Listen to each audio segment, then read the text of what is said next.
Maayong adlaw kaninyong tanan nga nagpaminaw o nagtanaw kanamo karon. Salamat sa inyong pag-open sa mo ang gi-record namo. Niya kami ang purpose namo ngano nga nag-record mi ani tungod kay aron nga kami maka-share kaninyo mahitungod sa pulong sa atong Ginoo. Kay importante kaayo ang pulong sa atong Ginoo para sa atong espirituhanon nga kinabuhi. Ako di ay si Brother Florido Polinar nga taga Batuan. Ug kauban nako karon si Brother Ezekiel Cruz nga taga Batuan usab. So mo ni amo ang gihimo nadmo ni aron nga mapaabot kaninyo kung unsa gyud kay importante ang pulong sa atong Ginoong Kristo. Di ba, Bransek? So among ipasukad mabasa nato sa 2 Timoteo 3:16. Kung unsa ka importante ang pulong sa atong Ginoong Kristo ganiya gamit namo og ang Biblia aron sa pagpamatuod kaninyo kung unsa gyud ka tinuod ang among ipaambit diha kaninyo. Kay ngano matud pa sa 2 Timoteo 3:16. Gibugna ang pulong sa Dios,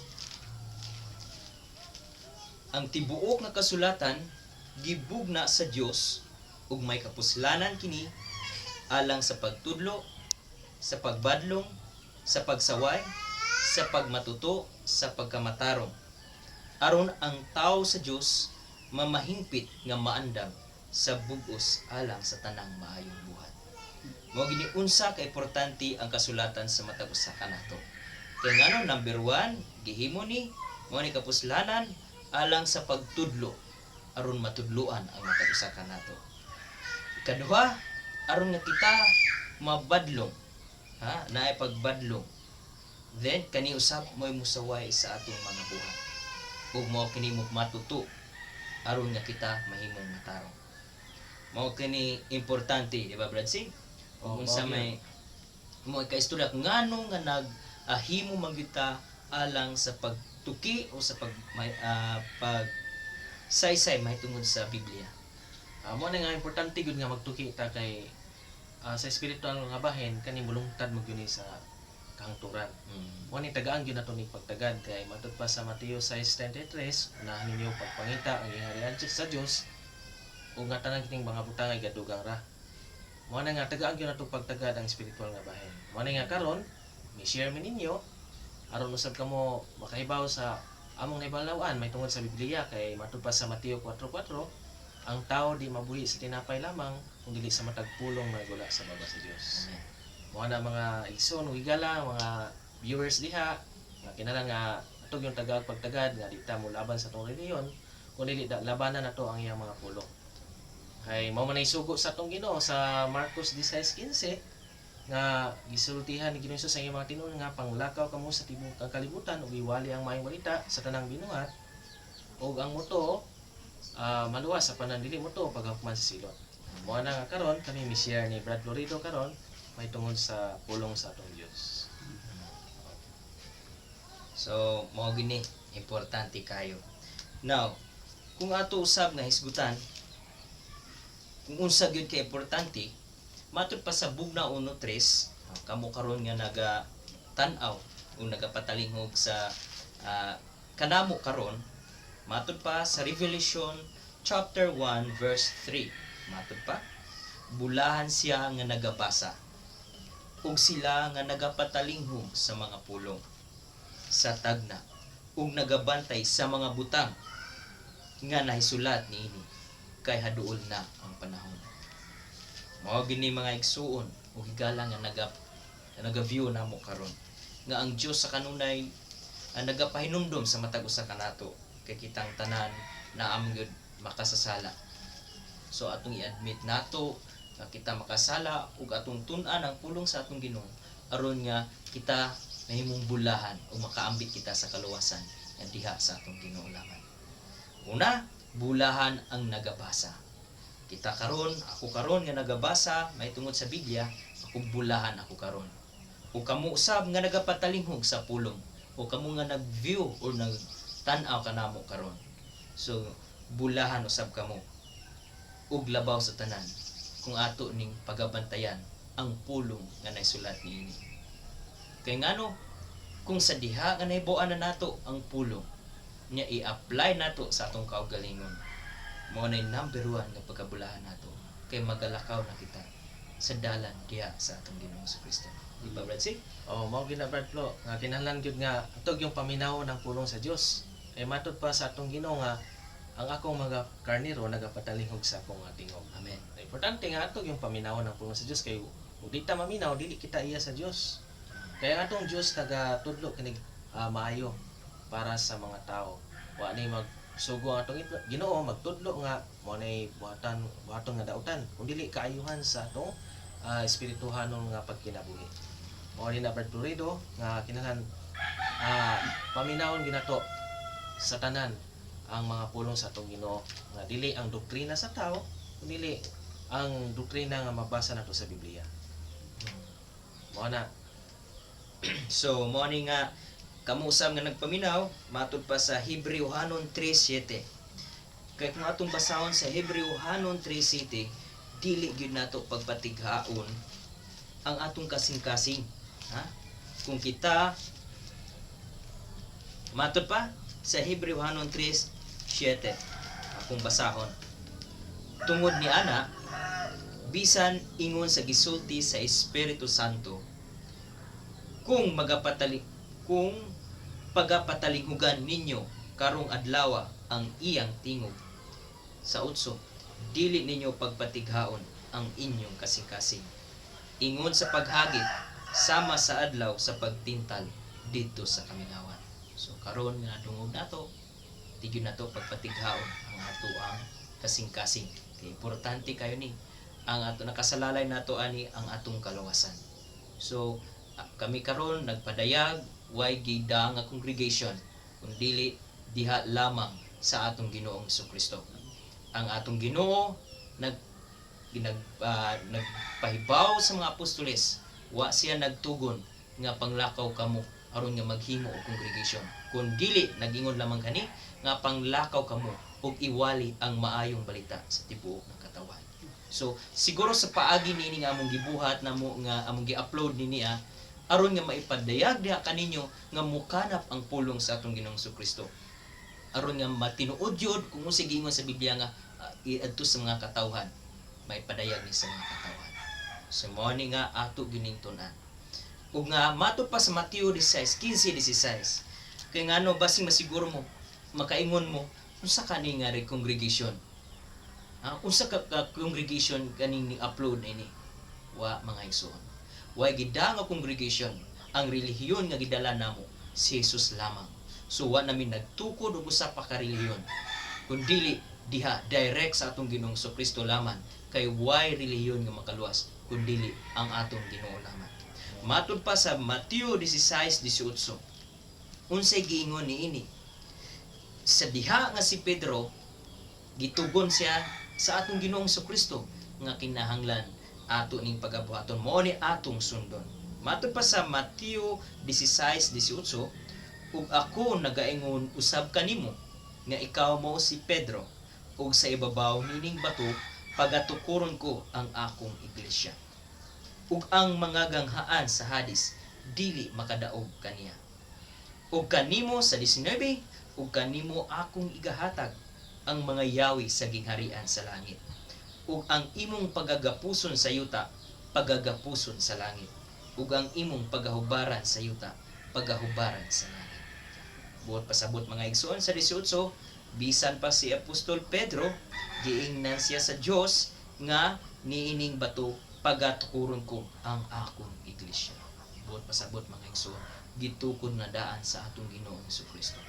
Wa na siya nag-ingon nga maghimo mo og nagkalain-laing relihiyon ngan sa congregation, kundi diha lamang kanya humana ug tukod daan sa atong Ginoong Kristo.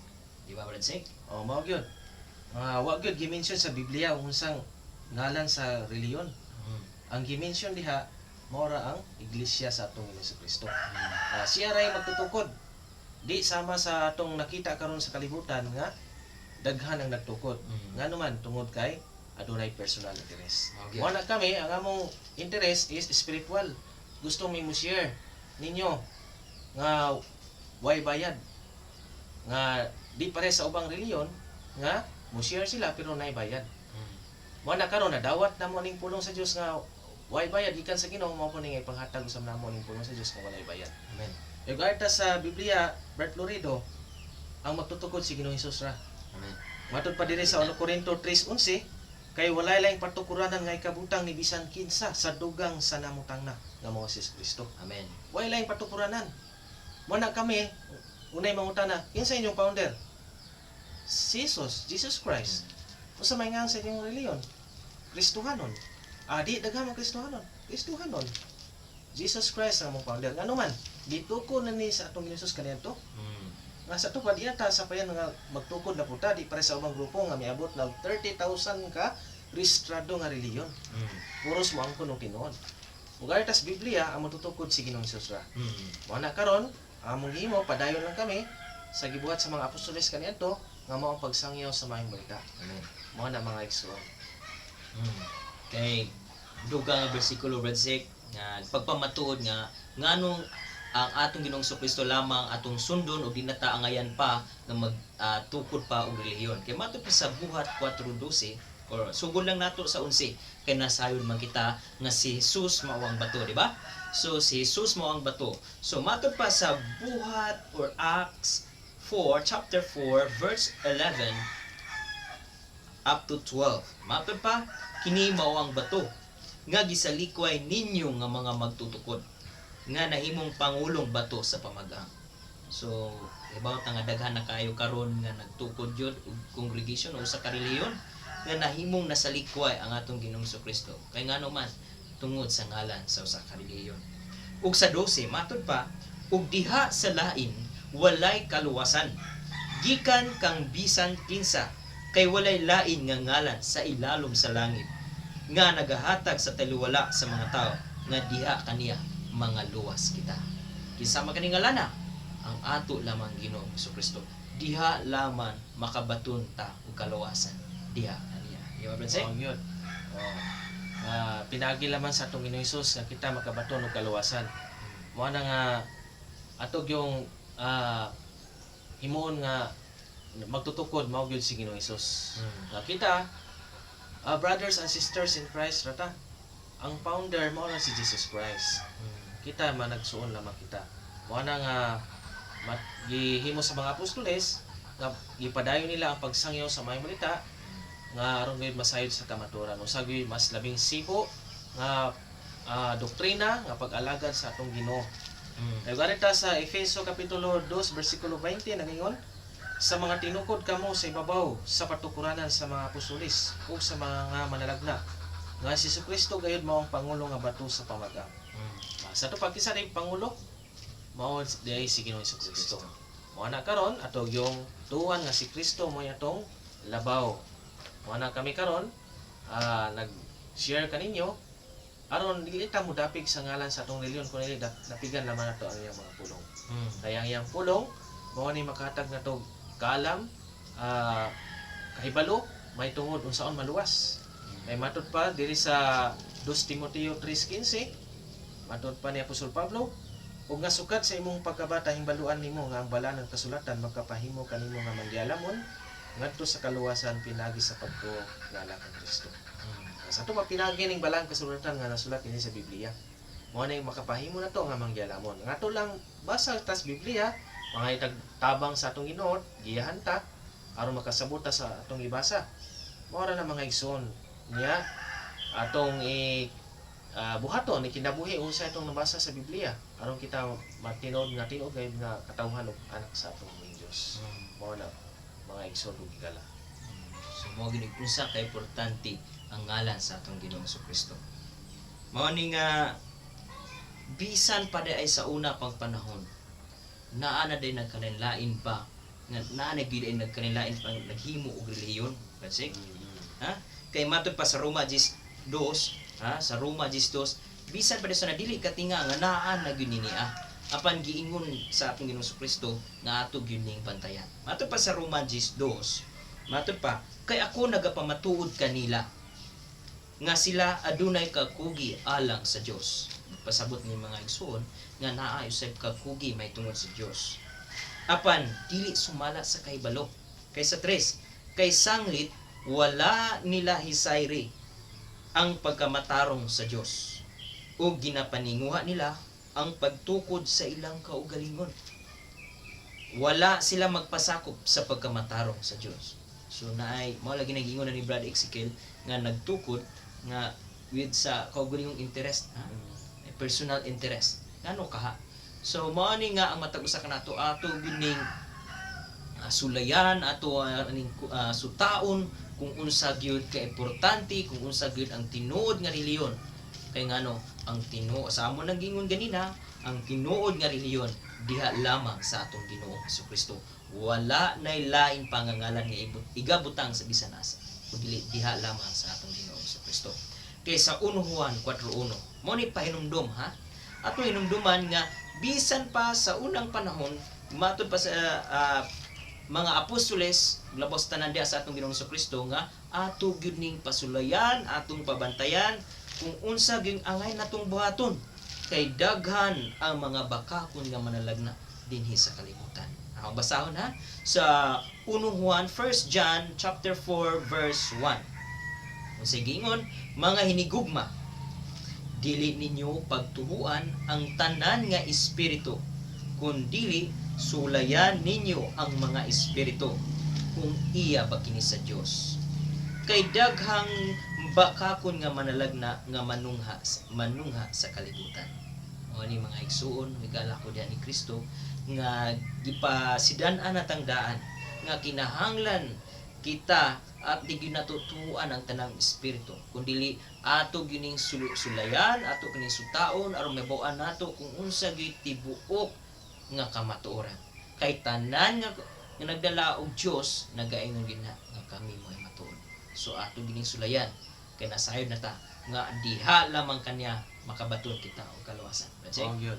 Wala mga higala ko igsoon. Atog yung sutaon, ha, buot pasabot ang espiritu, grupo na o relihiyon. Kung kada kabubuton ba na sa atong Ginoo? Kay kung makita ganin nyo, panapian ang mga higala, kana bantayan na ninyo mga higala nga gigamit naman ang ngan sa atong Ginoo sa pagpangwarta. Kay kung ani ka sa Biblia, wa jud ang mga apostoles nagsangyaw aron makasapi. Ha, ang gipangayo nila love offering ra. Pero daghan na gani kayo ang pagpangwarta sud sa reliyon. Mo na mga igsoon nga gigamit naman nila ang ngalan sa atong Ginoo aron sila makasapi. Kay ba mo mga higala karon 30,000 na ka rehistradong reliyon, 30,000. Diya ato makita nga mga founder ana puros gud mi asinso mga higala.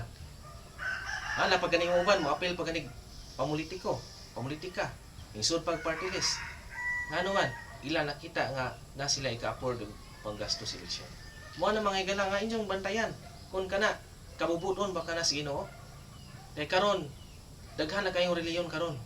Mo na karon kun ato ibase diri sa Filipos 1:15, ang uban sa pagkamatud nagawali kang Kristo tungod sa kasina.